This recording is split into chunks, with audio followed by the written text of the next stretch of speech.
Hey everybody, Eagle Run 23 here.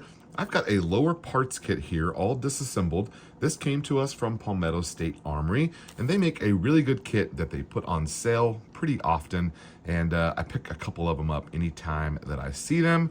Always good to have extra parts, and you can fix your stuff, you can build your stuff, all those things. Gotta know how to do it. So we have an unbranded AR here. That is the brand, unbranded AR.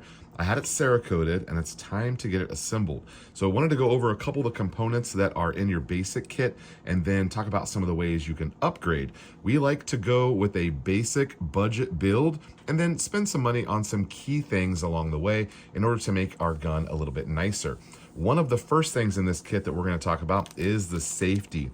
We have an ambidextrous safety, and one of the things that you're upgrading from your mil spec safety, one, they all look like this. They're all just kind of basic looking, good texture, 100% functional. You do not have to spend any additional money on this, but if you're looking for one spot to upgrade, the safety's not bad. It's something that we touch and something that we maneuver, and those touch points are the big deal on rifles that make you feel like you've got a quality piece or like you've got something in the budget category.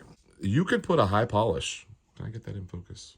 It is possible to put a high polish on the end of that guy and make it to where it interacts with this piece very smoothly. You can check for any burrs or anything in there, make sure that's all shiny and smooth, and so it will click back and forth and improve the feel of that a little bit, which is nice that the upgraded parts are probably going to be a little bit more in the fit and finish category, so that'll feel a little bit nicer. But an ambidextrous control for fire safety, easy upgrade. We also are going to be upgrading with this CMMG.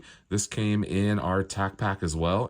This is an ambidextrous magazine catch, and it has an extended button. So what this does is it allows you to drop your mag from either side. Kind of cool, never played with that before. We'll give it a shot and see what we think. That will replace the standard looking one from our parts kit, and we'll just keep this in our drawer and probably come back to it in a later build. If you touch a rifle on the budget side and then you touch a rifle that is on the high-end side, typically the parts that make the biggest difference are those parts that you interact with. So we're talking about the grip, we're talking about the handguard, that stock that goes up against your shoulder, definitely our finger interacting with the trigger, and then the way that all the buttons work, fire control, magazine releases. You just see much more attention to detail in those pieces. Mostly your upper and lower, not really that big of a difference. You're not really gonna feel very much from a $300 lower to a $79 lower. There's just not a lot of difference between them. So in our case, we Cerakoted what is the coolest billet lower receiver on the market. That's from UNBranded. It's got some lightning cuts in it. Just a really cool looking piece. Wanted to have it Cerakoted, so we're taking a budget item, but it's billet. You won't believe the price on these. Got it Cerakoted. Now we're stepping things up and just kind of upgrading on some little pieces like color, fit, finish, feel, all of those things. And the rest of this, just our pens, some detents, pens and springs, detent, spring, all that good stuff. Regular, normal components there. And let's talk about the last thing that we can upgrade on this gun. Typically, when I buy a lower parts kit, I look for the ones that come without the fire control group. You can get them for quite a bit cheaper, and I like to upgrade the triggers anyway. So this one came to us from CMC.